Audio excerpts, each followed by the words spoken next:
ಸಾಕಷ್ಟು ನೀರಾವರಿಯಲ್ಲಿ ಅವರು ಬಸವನಗೌಡ್ರೆ 5 ವರ್ಷ ಗೌಡ್ರೆ ಒಂದ್ ನಿಮಿಷ ಏನಿಲ್ಲ ಒಂದೇ ನಿಮಿಷ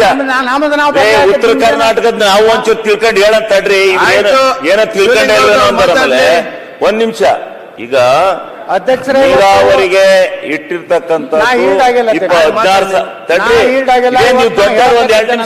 ಚಿಕ್ಕರಿ ಬಿಟ್ಕೊಂಡ್ರೆ ಏನಾಗುತ್ತೆ ಕಾವೇರಿಗೆ ಎಷ್ಟು ಮಾತು ಕೊಟ್ಟಿದ್ರು ಅಲ್ಲ ಕಾವೇರಿಗೂ ಅದಕ್ಕೂ ಯಾಕೆ ಹೋಲಿಕೆ ಮಾಡ್ತೀರಿ ಅದಕ್ಕಿಂತ ಹೆಚ್ಚು ಮಾತು ಕೃಷ್ಣಾಗಿ ಕೊಡಬೇಕು ಅಲ್ಲ ರೀ ನಿಮ್ ಸೆಂಟ್ರಲ್ ಗವರ್ನಮೆಂಟ್ ಅಲ್ಲಿ ರಾಷ್ಟ್ರೀಯ ಯೋಜನೆ ಸೇರಿಸಿ ದುಡ್ಡು ತರೋದ್ ಕಲ್ತ್ಕೊಳ್ಳಿ ಸುಮ್ಮನೆ ಇದರಿಂದ ಏನು ಪ್ರಯೋಜನ ಆಗಲ್ಲ ಈ ಬಜೆಟ್ ಅಲ್ಲಿ ನೀವು ಮಾತಾಡ್ತೀರ ಮಾತಾಡಿ ಮುಗಿಸ್ಲಿ ಅಧ್ಯಕ್ಷರೇ ನೀವೇನು ಇಲ್ಲ ಅಲ್ಲ ಯಾವ ರೀತಿ ಅಸಮಾನತೆ ಏನೋ ಅಂತ ಹೇಳ್ತೀನಿ ನಮ್ಮ ವಿಧಾನಸಭಾ ಸದಸ್ಯರ ಸಂಖ್ಯೆಯಲ್ಲೂ ಅಸಮಾಧಾನತೆ ಇವತ್ತು ಒಟ್ಟು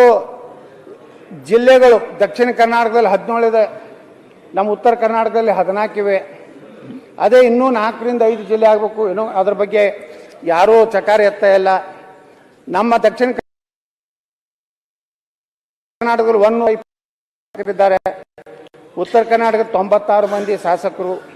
ಲೋಕಸಭಾ ಸದಸ್ಯರು ದಕ್ಷಿಣ ಕರ್ನಾಟಕ 16 ಉತ್ತರ ಕರ್ನಾಟಕದಲ್ಲಿ 12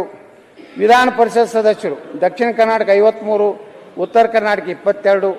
ರಾಜ್ಯಸಭಾ ಅದು ಸಹಿತ ಉತ್ತರ ಕರ್ನಾಟಕದಾಗೆ ನಾವು ಓಟ್ ಹಾಕೋರು ನಾವು ಆಗೋರು ಯಾರು ದಕ್ಷಿಣ ಕರ್ನಾಟಕದವ್ರು 10 ಮಂದಿ ಉತ್ತರ ಕರ್ನಾಟಕದಾಗ 2 ಕಂದಾಯ ಗ್ರಾಮಗಳು ಇದರಲ್ಲಿಯೂ ಅನ್ಯಾಯ ಅಧ್ಯಕ್ಷರೇ ದಕ್ಷಿಣ ಕರ್ನಾಟಕದಲ್ಲಿ 20,165 ಉತ್ತರ ಕರ್ನಾಟಕದಲ್ಲಿ 9,571 ಗ್ರಾಮ ಪಂಚಾಯತಿಗಳು ದಕ್ಷಿಣ ಕರ್ನಾಟಕದಲ್ಲಿ 3,364 ಉತ್ತರ ಕರ್ನಾಟಕದಲ್ಲಿ 2,792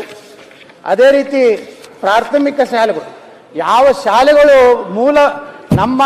ಒಂದು ಮಕ್ಕಳಲ್ಲಿ ಒಂದು ಶಿಕ್ಷಣ ಕೊಡುವಂಥದ್ರಲ್ಲಿ ಸಹ ಇವತ್ತು ನಮಗೆ ಅನ್ಯಾಯ ಆಗಿದೆ ದಕ್ಷಿಣ ಕರ್ನಾಟಕದಲ್ಲಿ 34,575 ಉತ್ತರ ಕರ್ನಾಟಕದಲ್ಲಿ 24,980 ಪ್ರೌಢಶಾಲೆಗಳು ಒಟ್ಟು 13,852